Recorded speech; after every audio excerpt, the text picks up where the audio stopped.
시청자 여러분, JTBC 뉴스룸을 시작하겠습니다.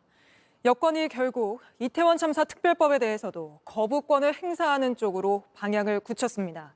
국민의힘이 의원총회를 열어 윤석열 대통령에게 거부권 행사를 건의하기로 결정한 겁니다. 야당이 특조위원을 더 많이 추천하는 것 같은 조항 등에 문제가 있다는 이유에서입니다. 이 의원총회 자리에선 김건희 여사와 관련한 발언을 자제해달라는 당 지도부의 주의도 있었는데 수도권 출마 희망자들 사이에선 반발이 터져나오기도 했습니다. 먼저 이태원 참사 특별법 관련 소식부터 하예빈 기자가 보도합니다. 국민의힘은 오늘 의원총회를 열고 이태원 참사 특별법에 대한 제2요구권을 대통령실에 건의하기로 했습니다. 이태원 참사 특별법은 지난 9일 국민의힘 의원들이 불참한 가운데 국회 본회의를 통과했습니다. 이 법을 공정하게 또 여야 간에 원만하게 이 법이 처리되는 것을 기대하기보다는 대통령의 제2요구권 행사를 유도했다고 판단했습니다. 그간 국민의힘은 특별조사위원회 구성이 야당에 편향적이고 지나치게 권한이 많이 부여됐다며 특별법에 반대해왔습니다. 취임 이후 처음으로 의원총회에 참석한 한동훈 비대위원장 역시 법 자체에 문제가 있다고 했습니다. 다만 다수 사상자를 낸 참사 관련 법안인데다 반복되는 거부권 행사로 인한 여론 악화 등이 여당으로서 부담인 상황이었습니다. 하지만 결국 거부권 건의로 의견을 모았습니다. 그러면서 민주당에 다시 협상하자고 했습니다. 특조위 구성의 공정성을 담보할 수 있는 안, 그리고 독소조항을 제거하는 안을 가지고 재협상할 것을 제안합니다. 대통령실 관계자는 일단 법안이 정부로 이송되면 입장을 정리하겠다고 했지만 절차에 따라 거부권을 행사할 가능성이 큽니다. 민주당은 국민의 생명보다 총선 공천권이 더 소중하냐며 반발했습니다. 대통령실의 지령에 따라 움직이는 허수아비 여당의 모습이 한심합니다. 이미 충분히 여당의 의견을 반영해 양보한 법안입니다. 유가족들은 정부 여당의 거부권 행사 움직임에 항의하며 대통령실 앞에서 기자회견을 열었습니다. 한편 이태원 참사 부실 대응 혐의를 수사 중인 검찰은 이르면 내일 김광호 서울경찰청장을 재판에 넘길 예정입니다. JTBC 하예빈입니다. 분당 서현역에서 무차별 흉기 난동을 벌인 최원종에게 사형을 선고해달라고 검찰이 재판부에 요청했습니다. 검찰은 최원종이 잔인한 범죄를 저지르고도 감형을 노리고 심신미약을 주장한다고 했습니다. 박현주 기자가 보도합니다. 최원종은 덥수룩한 머리에 초록색 수의 차림이었습니다. 호송차에서 내린 뒤 말없이 법정으로 들어갔습니다. 지난해 8월 분당 서현역 앞에서 자동차로 시민들을 들이받았습니다. 그런 뒤 무차별 흉기를 휘둘렀습니다. 2명이 숨지고 12명이 다쳤습니다. 하지만 자신은 조직 스토킹의 피해자라며 상식 밖 주장을 했습니다. 검찰은 이런 최원종에게 사형을 구형했습니다. 심신미약으로 감형을 시도하고 있다고 설명했습니다. 칼을 빨리 꺼내는 법이나 심신미약을 검색하는 등 범행을 치밀하게 준비했다고도 했습니다. 최원종은 그제서야 저의 책임이고 잘못이라고 말했습니다. 법정을 나온 유족들, 울음을 터뜨렸습니다.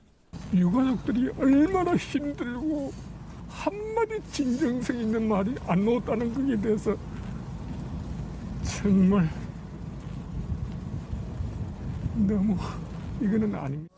숨진 딸이 그려진 그림을 아는 아빠는 죄 지은 만큼 처벌받길 바란다고 했습니다. 저희가 원하는 판결이 나서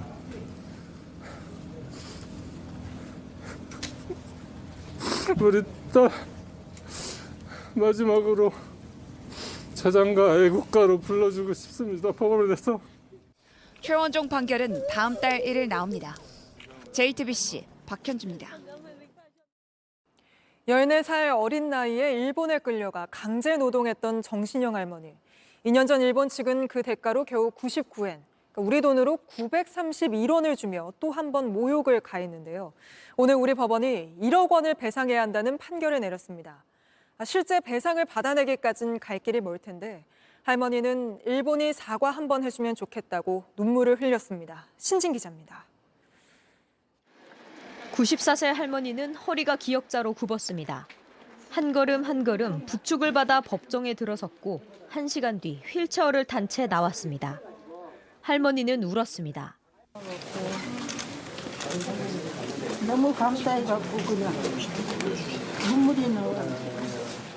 1943년 14살 때 일본 나고야에 갔습니다. 돈도 주고 공부도 시켜준다는 말을 듣고 간 곳은 항공기 제작소였습니다. 수시로 폭격을 견뎠고 폭탄도 지붕 위에 떨어져서 애기들이 올라가서 끄고 눈앞에서 또래 친구들이 죽었습니다.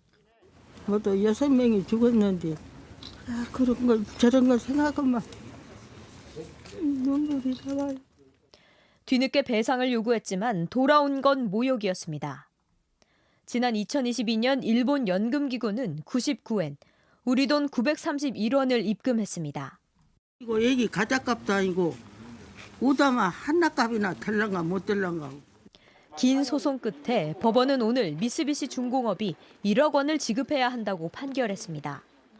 사죄 말씀이라도 한 번 해줬으면 좋겠어요. 노인들이 다 가시고 뭐도 몇 분 안 남았는데.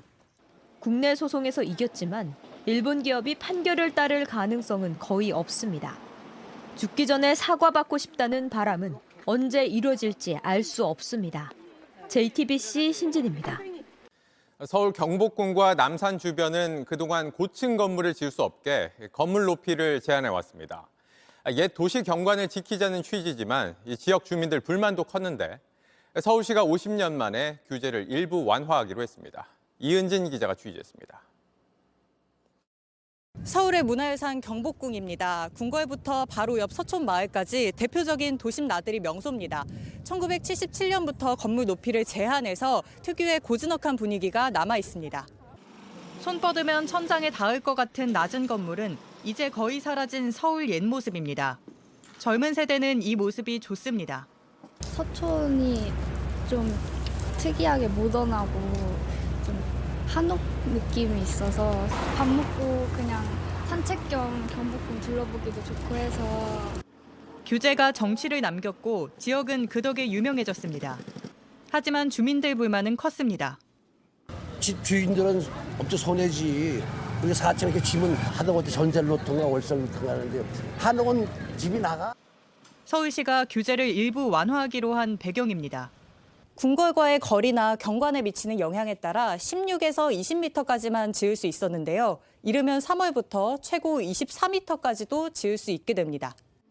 그러면서 옛 정취를 잃을까 걱정입니다. 한 층 정도 높이고 말고의 문제이지만 어떤 경우에는 사업성이 없던 것이 사업성이 생기기도 하고 개발하려고 하는 입장에서는 호재죠.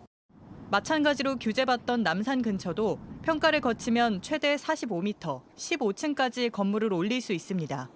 규제 완화 또는 해제되는 지역은 모두 216만 제곱미터 정도, 작은 읍면동 크기입니다. 우려와 기대가 교차하는 가운데 서울시는 고도 관리를 최대한 합리적으로 하겠다고 밝혔습니다. JTBC 이은진입니다.